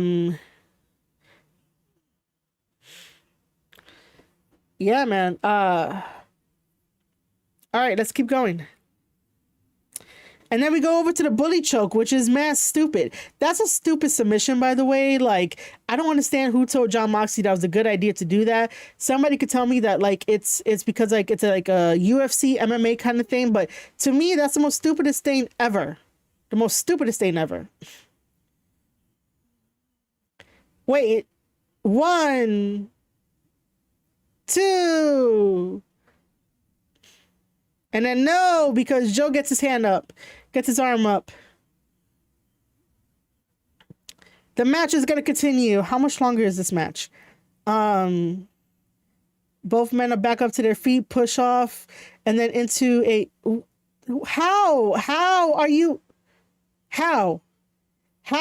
do we get to a DDT? Why couldn't you take a Death Valley driver? That was close, by the way. And that was stupid. That was close. That was stupid. And then he gets upset at the referee. Why is that a thing all the time in this match or in the matches of that? Like, why is that a thing? And now here comes Moxley hulking up. Like, oh my God, I could feel the adrenaline. And it's like he just...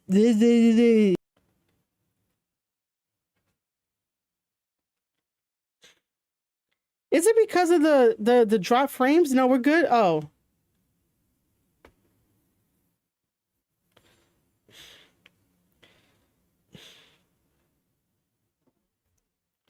All right, so now we're back to a good connection. So you also worked in the Biz Universal. I agree. Wrestlers, some sit down and go through the match backstage. Some will talk about it. So are you like from Universal Studios? I don't know. I just wanted to throw that out there since you mentioned you're from, like, you also worked in the biz and whatnot, but like your name is Universal. So I was just wondering, you know,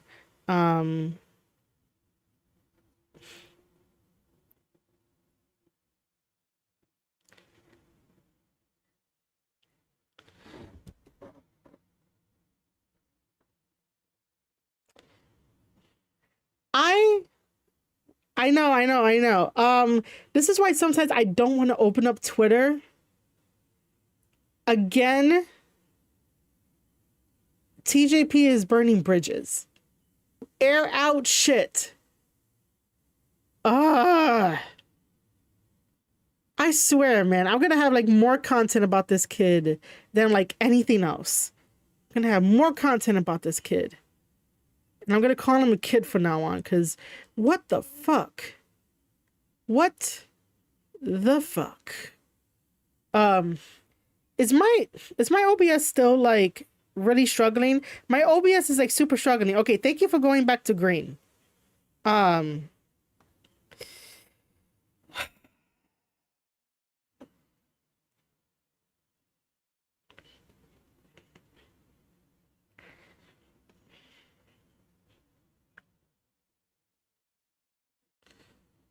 Oh my god.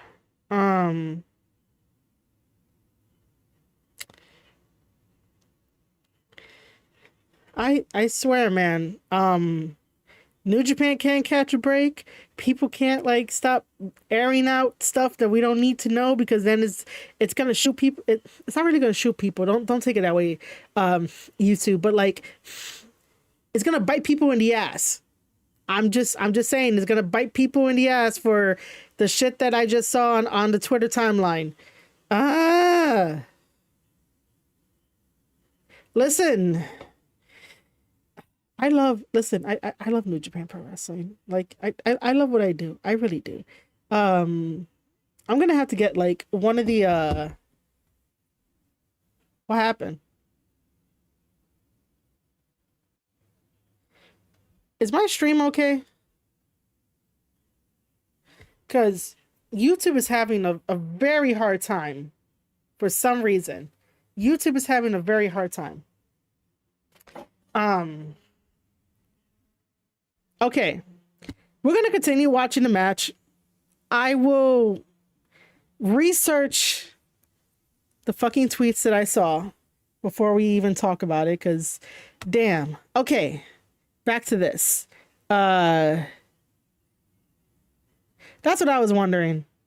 Who am I currently enjoying in the wrestling business? That's a very good question. It's kind of funny that like my brain was like, oh, I could tell you who I was like enjoying like 2 years ago or whatever.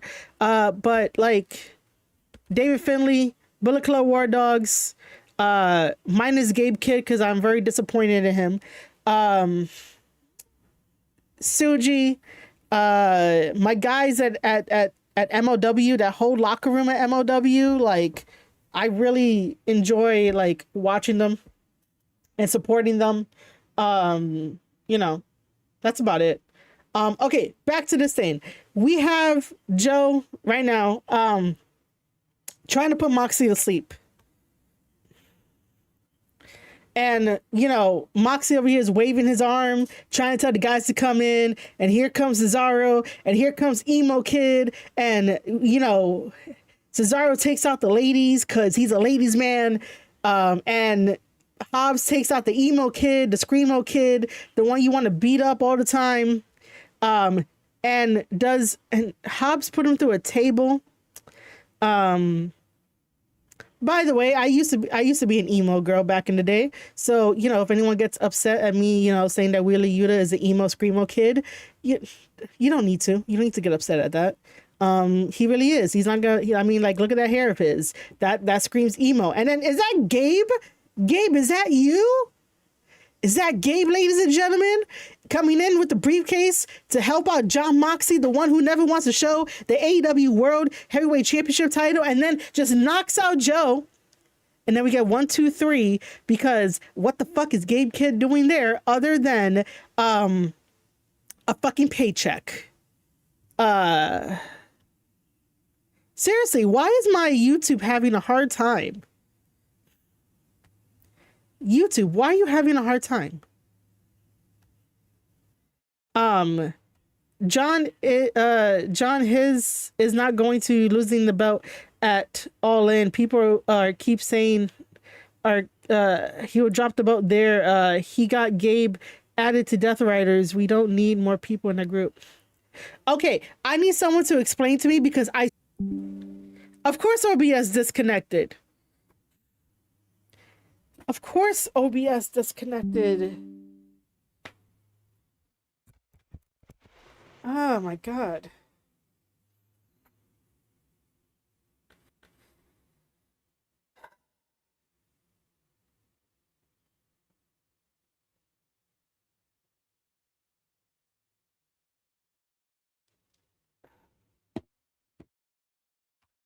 Okay, so OBS disconnected and then reconnected. So I'm hoping that everybody can like see and hear me now.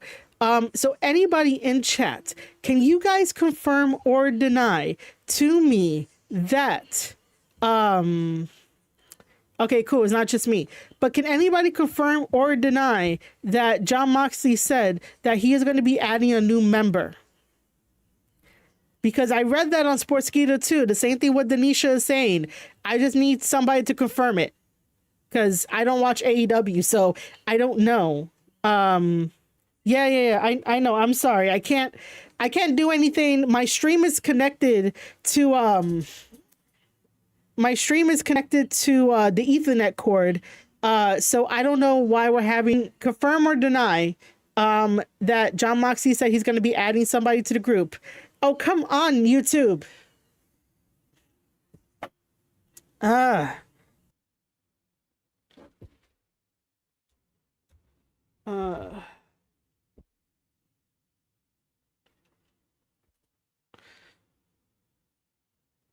Okay, I know phone off of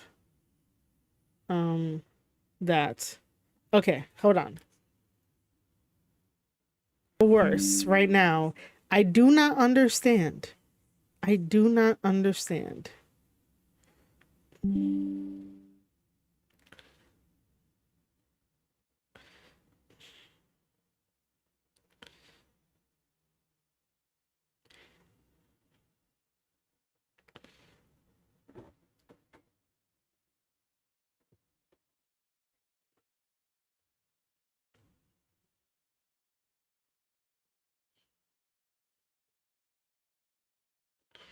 Okay, so we're back in business. My frames are up. I'm just gonna wait a little bit because I'm so sorry. One for the girls said that you are cute. Oh, thank you. Thank you. Let them know that I said thank you. And by the way, ladies and gentlemen, I am so sorry that my stream keeps cutting in and out. I really am. I'm so sorry.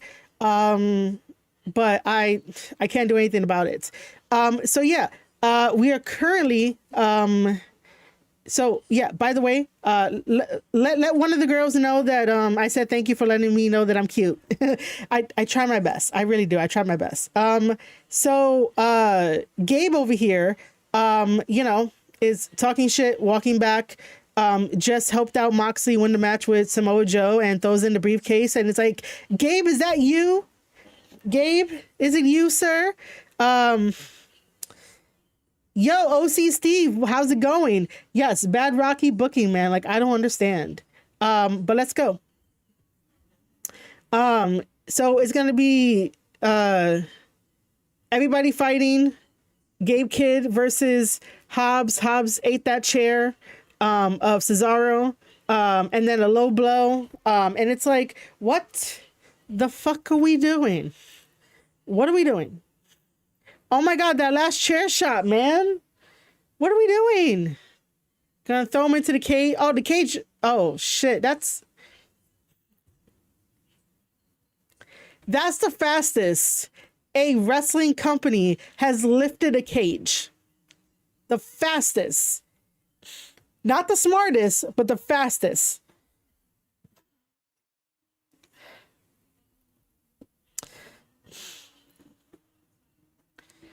Fought the Young Bucks a week ago, and now this is their enforcer. I guess so, man. Like, I don't know. Somebody else online said that you know, the Young Bucks probably cut a deal with Gabe Kidd over here And I don't understand this shit. I don't understand why is Gabe helping out Moxley. And then here comes the Young Bucks to try to be the baby faces, but this is in LA. But no, the heels though. Could it come out what? The heel tunnel? We still doing this shit?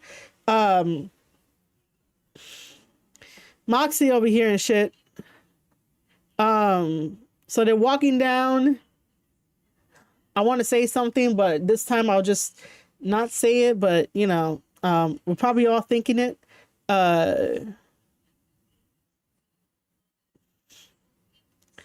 So here comes the Young Bucks. Why are you offering a handshake? Is this the only time the fans react? Oh, because Kenny came out. Kenny, what are you doing? Oh my God. The way man.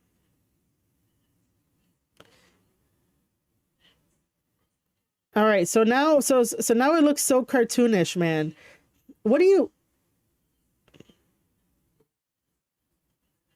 Oh my God, dude. It looks so cartoonish. I can't, dude. The fuck?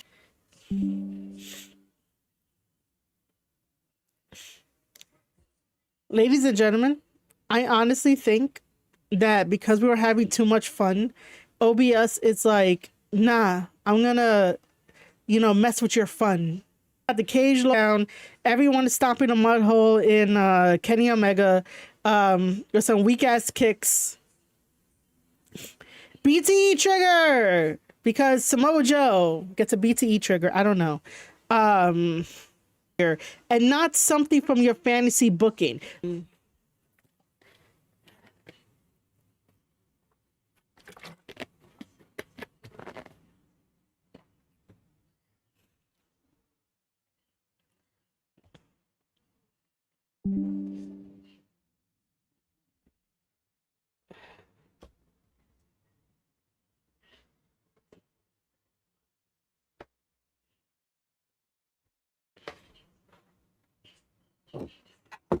This is not gonna work. Let me.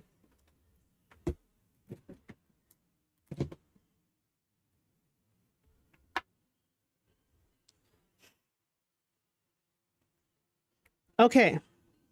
So, again, I am so sorry that my stream is stopping, starting, restarting. The frames are dropping. I'm so sorry. I can't do anything about it when it comes to YouTube and all that kind of stuff. I'm plugged into the Ethernet cord, but it just wants to be a pain in the ass right now. I don't know why. Everything else is fine on what do you call it? On Substack and Twitch. Twitch not so much. But yeah, again, I'm so sorry. So we got this clusterfuck here of everybody, you know, attacking both the baby faces. And again, like, if I knew that Gabe Kidd was going to do this, I would have kicked him out of Bullet Club War Dogs just because, like I said, that's a liability. And now we have Swerve just walking in all like, I'm here, here's my swagger and stuff. And I believe that this is the only time that the fans end up cheering and being like, oh my God, you know, and then Swerve climbs up to get into the action. And then what, is he going to splash? Because everyone got into position. Everyone got into position to catch his ass, which, you know, he should be doing. But, and then Matt is raising the cage. No one is attacking. Swerve is just looking at everybody. The bad guys get away scot-free. There's no urgency to kick ass. What is happening? Why is there no urgency to kick ass? Oh my God. Why? And why is Gabe over there with them?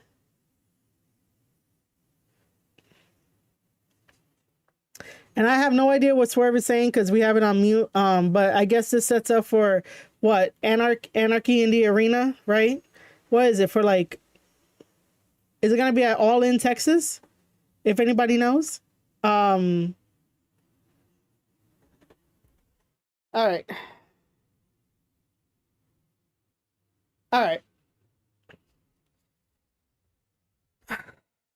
And that, ladies and gentlemen, is why I do not review AEW or review, like, you know, for like a tape study, man, because they are such a headache. But I really do appreciate you guys, like, sticking with me through, like, the freaking dropping of the frames and allowing my entertainment to entertain you guys and shit. Oh, for Double or Nothing is next. Oh my god, Double or Nothing is next.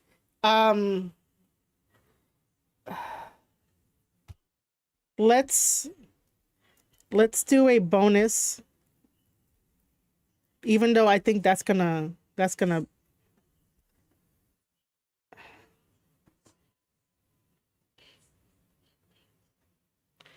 not what I wanted to bring up.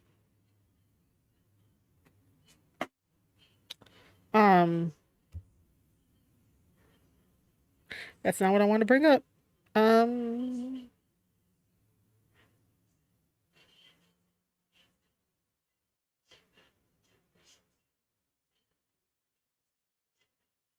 Now can I find the match? That's the question. Was it on Raw?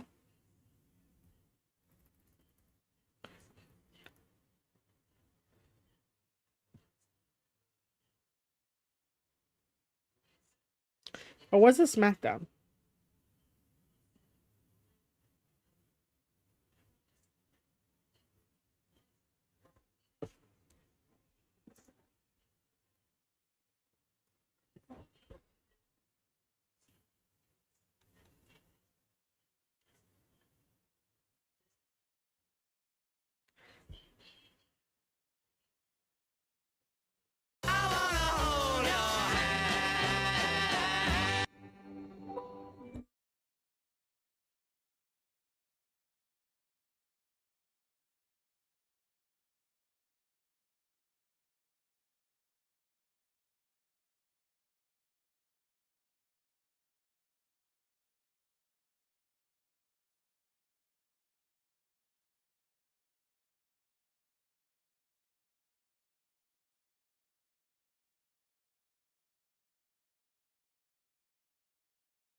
Is there no way of oh,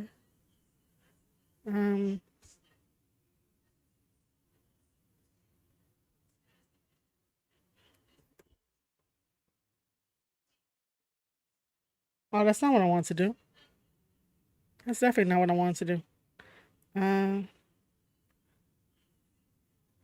I just go to YouTube.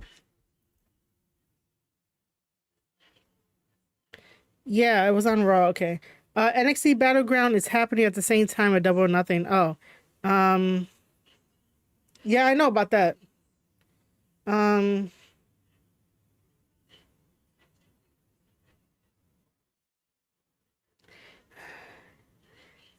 YouTube.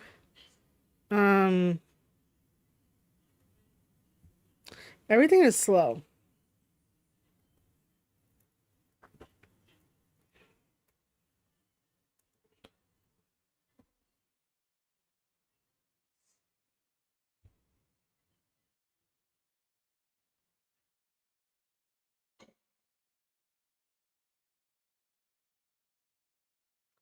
We gotta do the same thing where it has to be on mute. But I think I could. Maybe not. I know this is gonna get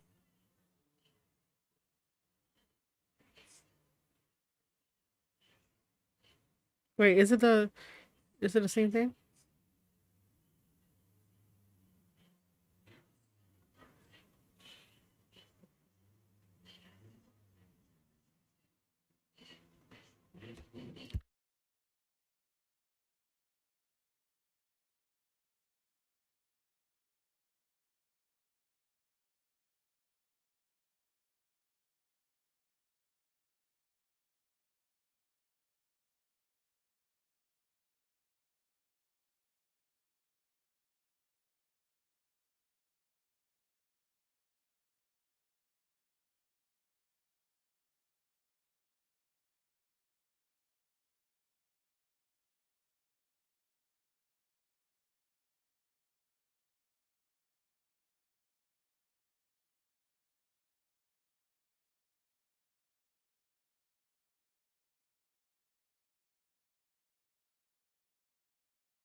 I was seriously jamming out to the song without putting it to you guys.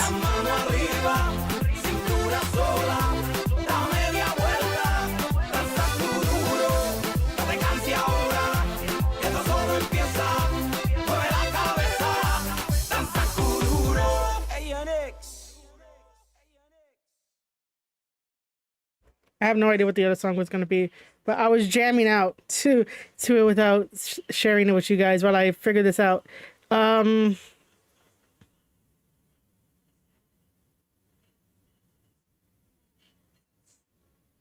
Yeah, people were complaining about that because they are going to always complain.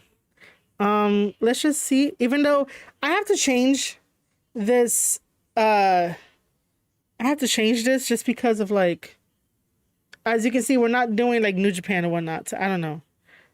That's the best I could do right there. Okay. All right. How's the stream looking, guys? Okay. Just so that way I can play around with this.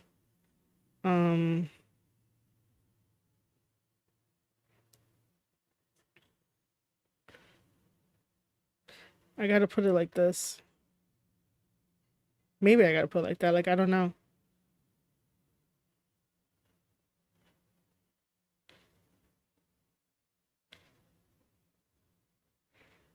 All right, let's test this out, guys.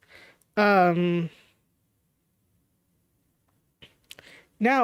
Finn Balor and AJ Styles like know each other.